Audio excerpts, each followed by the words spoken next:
नमस्कार दोस्तों, आज आप लोग सुनेंगे बहुत ही सुंदर कहानी, राजा की बेटी और सांप की कहानी। एक बार की बात है, एक बूढ़ी औरत थी जिसके कोई संतान नहीं थी और उसके पास अपनी छोटी सी झोपड़ी के अलावा कुछ भी नहीं था। वो हर दिन लकड़ी इकट्ठा करने के लिए जंगल में जाती थी। एक दिन एक छोटा सांप उसके लकड़ी के गट्ठर में घुस गया। इस पर ध्यान न देते हुए बुढ़िया ने अपने कंधे पर लकड़ी उठाए और घर लौट आए। जब उसने लकड़ी फर्श पर गिरा दी तो सांप रेंग कर बाहर आ गया और बिल्ली के साथ खेलने लगा। बुढ़िया ने सांप को अकेला छोड़ दिया और बेटे के लिए उसे पाल लिया क्योंकि उसके कोई संतान नहीं थी। सांप बड़ा होता गया और एक दिन उसने उससे कहा, बूढ़ी औरत, राजा के पास जाओ और उससे कहो कि वह अपनी बेटी का विवाह मुझसे कर दे। उसने उत्तर दिया, ठीक है मेरे बेटे, लेकिन तुम कैसे उम्मीद करते हो कि राजा तुम्हें अपनी इकलौती बेटी देगा? तुम एक सांप हो। कोई बात नहीं माँ, जाओ और हम देखेंगे कि वह क्या कहता है। बुढ़िया ने वैसा ही किया जैसा सांप ने कहा था और राजा से मिलने चली गई। लेकिन महल के द्वार पर पहरेदारों ने उससे पूछा कि वह क्या चाहती है और राजा के साथ उसका क्या काम है। उसने उसे प्रवेश नहीं करने दिया। फिर भी बूढ़ी औरत ने लौटाए जाने से इनकार कर दिया और राजा से अकेले मिलने पर जोर दिया, जब तक कि अंततः गार्डों ने उसे जाने की अनुमति नहीं दे दी। वह राजा से मिलने गई और उससे कहा, मैं इस बारे में बहुत शर्मिंदा हूं, लेकिन मैंने आपसे पूछने का वादा किया था, इसलिए मैं पूछूंगी। मेरा बेटा एक सांप है और महामहिम की बेटी से शादी करना चाहता है। जब राजा ने ये सुना तो वह क्रोधित हो गया और उसने बुढ़िया को सीढ़ियों से नीचे गिरा दिया, जिससे उसका पैर टूट गया। वह सांप को कोसते हुए लंगड़ाते हुए घर चली गई क्योंकि वह अब अपंग हो गई थी। सांप ने उससे कहा, अपने पैर की चिंता मत करो, मैं उसे ठीक कर दूंगा। लेकिन तुम्हें अभी भी हार नहीं माननी चाहिए।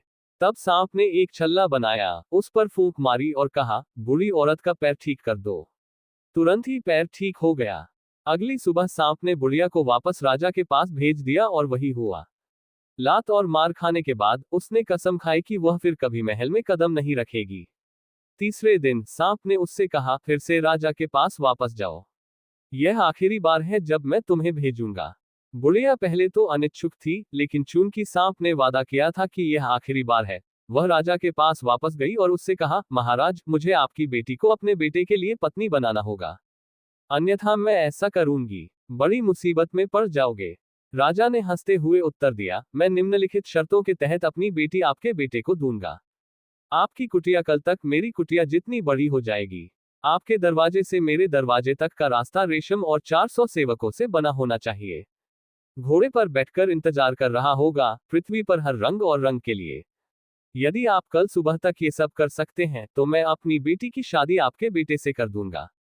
जब बुढ़िया ने ये सुना तो वह खुश होकर चली गई कि इस बार उसे लात और मार नहीं पड़ेगी। उसने सांप को बताया कि राजा ने क्या कहा था और सांप ने सरलता से उत्तर दिया, समय पर सब कुछ तैयार हो जाएगा। आधी रात होते ही सांप ने अंगूठी पर फूंक मारी और बोला, बुढ़िया की कुटिया राजा की कुटिया से भी बड़ी महल बन जाए। और तुरंत कुटिया महल बन गई। बूढ़ी औरत जो फर्श पर चटाई पर सो रही थी, अचानक उसने खुद को नौकरानी के लिए घंटी से भरे असली बिस्तर पर पाया। सांप ने फिर अंगूठी पर फूंक मारी और कहा, हमारे दरवाजे और राजा के महल के दरवाजे के बीच का रास्ता रेशम से बिछा दिया जाए। और वैसा ही हुआ। तब सांप ने तीसरी बार अंगूठी पर फूंक मारी और कहा, घोड़े पर सवार 400 सेवक, हर रंग और रंग के कपड़े पहने हुए, हमारी आज्ञा की प्रतीक्षा कर रहे हैं। और वे भी सामने आए। जब सांप खत्म हो गया तो वह सोने के लिए लेट गया। हालांकि ऐसा करने से पहले उसने घोड़े पर सवार सेवकों को घर के चारों ओर पहरा देने का आदेश दिया। जब राजा अगली सुबह उठा तो उसने खिड़की से बाहर देखा और एक विशाल शानदार महल देखा और आश्चर्यचकित हुआ कि यह किसका है। उसने अपनी पत्नी को बुलाया और उससे पूछा, क्या वह सचमुच एक महल है पत्नी, या मेरी आंखें मुझे धोखा दे रही हैं? यह एक महल है, उसने उत्तर दिया। कल वहां एक बूढ़ी औरत की झोपड़ी थी। तब राजा को उन शर्तों की याद आई जो उसने बुढ़िया के लिए रखी थी और वे दोनों, राजा और रानी, अपनी गरीब बेटी के भाग्य पर विलाप करने लगे। अब उसे सांप से विवाह करना होगा क्योंकि उन्होंने अपना वचन दे दिया है और उसे तोड़ नहीं सकते। दुल्हन को लाने का समय आ गया और घुड़सवार तैयार हो गए। उन्होंने सांप को अपने साथ काठी में बैठाया और गाथा गाते हुए राजा के पास चले गए। वहां उन्होंने सांप को घोड़े से उतार लिया और राजा और रानी के पास ले गए। दोनों सबसे अधिक व्यथित थे और उन्होंने मन ही मन सोचा, हमारे लिए बेहतर होगा कि हम अपनी बेटी को मार डालें। दामाद के लिए सांप होना कितना भयानक भाग्य है। परिचारकों ने दुल्हन को उठाया और शादी हुई। उत्सव के बाद दूल्हे को दुल्हन के कक्ष में ले जाने का समय आया। जब लड़की ने सांप को देखा तो वह डरकर चिल्लाने लगी। हालांकि सांप ने अपनी केंचुली उतार दी और एक ऐसे सुंदर युवक में बदल गया कि वह पूरी तरह से अभिभूत हो गई। तब उसने उससे कहा, मेरी प्रिय पत्नी, कभी किसी को यह न बताना कि मैं रात में इंसान और दिन में सांप हूं। यदि तुम ऐसा करोगे तो मैं गायब हो जाऊंगा और तुम मुझे फिर कभी नहीं पाओगी। उसने उत्तर दिया, ठीक है प्रिय पति, मैं किसी को नहीं बताऊंगी, लेकिन मुझे कम से कम ये तो बताओ कि तुम्हारा नाम क्या है। उसने उसे बताया कि उसका नाम स्विफ्ट है। अगली सुबह राजा ने किसी को सांप के महल में ये पता लगाने के लिए भेजा कि उसकी बेटी अभी भी जीवित है या नहीं। जब उसे बताया गया कि वह ठीक है और चिंता करने की कोई जरूरत नहीं है, तो उसे संदेह हुआ और उसने जो कुछ भी सुना उस पर विश्वास नहीं किया। अगले हफ्ते राजा ने अपनी बेटी और सांप को दोपहर के भोजन पर आमंत्रित करने के लिए एक नौकर भेजा। जब उसकी बेटी और उसका दामाद आए तो लड़की की मां रोने लगी और कहने लगी, ओह मेरी बेचारी बेटी, हमने तुम्हें इतना दुख दिया है, तुम कितने दुखी होगे। लेकिन लड़की ने जवाब दिया कि वह बहुत भाग्यशाली महसूस करती है। कुछ दिनों बाद शहर के दूसरे हिस्से में एक बड़ी शादी होनी थी, जिसमें राजा और उसकी बेटी को आमंत्रित किया गया था। सांप ने अपनी पत्नी से कहा, तुम आगे बढ़ो, मैं आज शाम को आऊंगा ताकि किसी को पता न चले कि यह मैं ही हूं जो मनुष्य बन गया है। और याद रखना, तुम जो कुछ भी जानती हो उसे किसी को मत बताना, क्योंकि यदि तुम ऐसा करोगे तो मुझे दोबारा नहीं देख पाओगे। लड़की अकेले ही शादी में चली गई और जब अंधेरा हो गया तो सांप ने अपनी केंचुल उतारी, कुछ शानदार कपड़े पहने और उसके पीछे हो लिया। जब वे दोनों आए तो हर कोई आश्चर्यचकित हो गया, क्योंकि उन्हें लगा कि कोई देवदूत अभी अभी आया है। थोड़ी देर बाद उसने इतनी खूबसूरती से नृत्य करना शुरू किया कि हर कोई आश्चर्यचकित रह गया और सोचा, यह इस दुनिया का कोई प्राणी नहीं है, वह अवश्य ही होगा स्वर्ग से। लड़की की माँ, जो उसके पास बैठी थी, बोली, मेरी प्यारी लड़की, तुम कितनी भाग्यशाली होती अगर तुम्हें ऐसा पति मिलता। लड़की इसे और बर्दाश्त नहीं कर सकी और फूट फूट कर बोली, वह मेरा पति है माँ, वह स्विफ्ट है, वह आदमी जिससे मैं प्यार करती हूँ। जैसे ही वह बोली, स्विफ्ट अदृश्य हो गई और किसी को समझ नहीं आया कि वह इतनी तेजी से कहाँ गायब हो गया। लड़की ने चारों ओर देखा, उसे कहीं भी नहीं देखा और रोने लगी। अब देखो तुमने मुझसे क्या करवाया माँ, वह सिसकने लगी। उसने मुझे चेतावनी दी कि मैं किसी को न बताऊं कि वह कौन है, अन्यथा वह मुझे हमेशा के लिए छोड़ देगा। मुझे उसकी तलाश में निकल जाना चाहिए। उसने मुझसे कहा कि अगर मैंने उसे ढूंढने की कोशिश की तो मुझे लोहे के जूते, एक लोहे की छड़ी और एक यात्रा केस की आवश्यकता होगी। उसके माता पिता ने उसे वह दिया जिसकी उसे आवश्यकता थी और वह अपने पति की तलाश में निकल पड़ी। वह दिन रात घूमती रही और अंत में सूर्य से सलाह लेने गई। घर पर केवल सूरज की माँ और बच्चे थे और बच्चे तुरंत लड़की को निगलने के लिए टूट पड़े। हालांकि माँ ने उन्हें रोका और लड़की को अंदर बुलाया। तुम यहाँ क्यों आए हो? उसने पूछा। लड़की ने उसे सब कुछ बताया और कहा, मैं आपके बच्चे सूरज से पूछना चाहती हूँ कि क्या उसने अपनी यात्रा के दौरान मेरे पति को कहीं देखा है। बुढ़िया ने उत्तर दिया, सूरज अभी तक वापस नहीं आया है, लेकिन जब वह अंदर आएगा तो हम उससे पूछ सकते हैं। हालांकि मुझे डर है कि जब वह थका हुआ वापस आएगा और उसे एक इंसान की गंध आएगी तो वह तुम्हें खा जाएगा। अगर आप नहीं चाहेंगे तो वह मुझे नहीं खाएगा, लड़की ने प्रतिवाद किया। बुढ़िया को उस पर तरस आया और उसने उसे छिपा लिया। जब सूरज रात के खाने के लिए घर आया तो अपनी लंबी यात्रा से थक गया। उसने बैठते ही अपनी माँ से कहा, मुझे मानव मांस की गंध आ रही है, मुझे खाने के लिए इसमें से कुछ लाओ, क्योंकि मैं बहुत थक गया हूँ। माँ ने उत्तर दिया, यहाँ कोई इंसान नहीं है मेरे बेटे, हमसे मिलने कौन आएगा? ओह हाँ, वहाँ है, सूरज ने कहा, मेरे लिए इंसान लाओ। मैं उसे नहीं खाऊंगा, मैं सिर्फ पूछूंगा कि वह क्या चाहता है।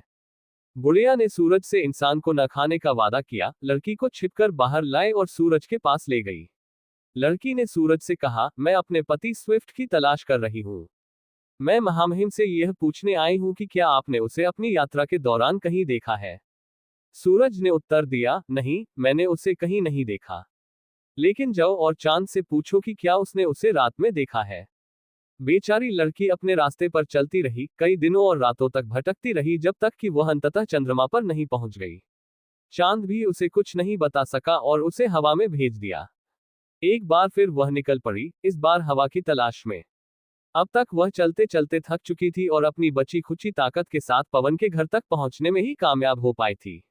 वहां उसकी मुलाकात पवन की बुजुर्ग माँ और छोटे पवन बच्चों से हुई, जो उसे निगलने के लिए इधर उधर उड़ते हुए आ रहे थे। हालांकि बूढ़ी महिलाओं ने उन्हें रोका और लड़की को अंदर बुलाया।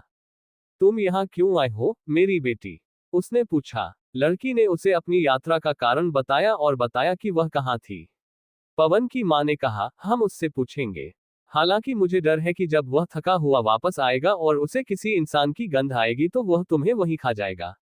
लेकिन लड़की ने एक बार फिर जिद करते हुए कहा, अगर आप नहीं चाहेंगे तो वह मुझे नहीं खाएगा। बुढ़िया को लड़की पर दया आ गई और उसने उसे छुपा दिया। जब हवा नाश्ते के लिए आई तो उसे तुरंत मानव मांस की गंध आए और उसने अपनी माँ से कहा, मुझे मानव मांस की गंध आ रही है।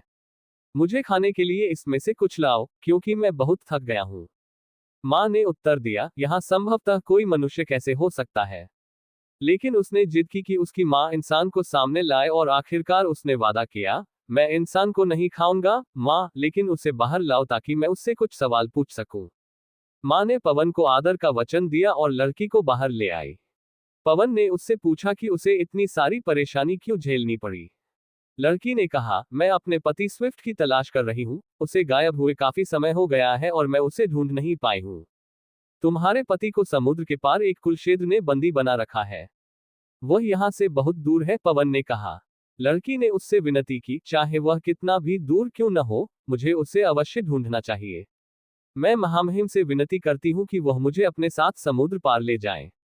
हवा ने उत्तर दिया, मैं खुशी से तुम्हें अपने साथ ले जाऊंगी, लेकिन मुझे डर है कि तुम रास्ते में गिर जाओगे, क्योंकि मैं बहुत तेज हूँ।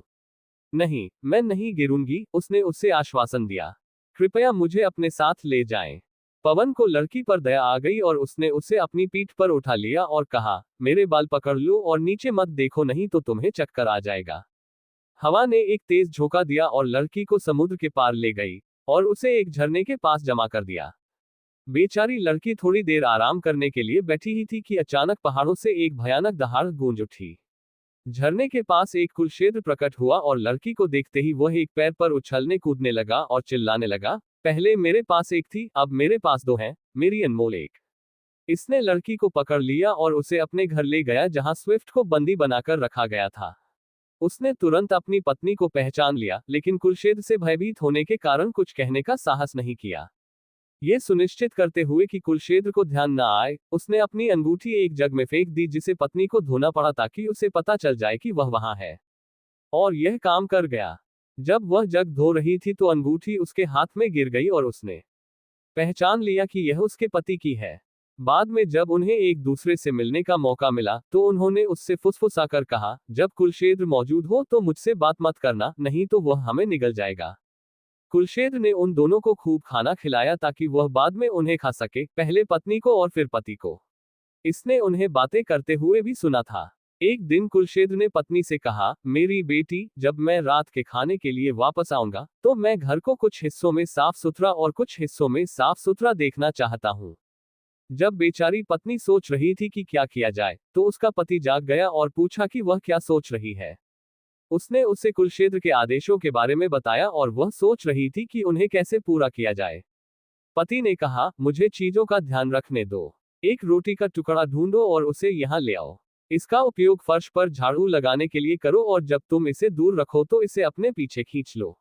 इस तरह घर के कुछ हिस्से साफ हो जाएंगे और अन्य लोग अनभिज्ञ हैं। और इसलिए पत्नी ने वही किया जो उसके पति ने सुझाया था। उस शाम जब कुलक्षेत्र घर आया और पत्नी से पूछा कि क्या उसने अपना काम कर लिया है, तो उसने जवाब दिया, हाँ, मैंने काम पूरा कर लिया है, माँ।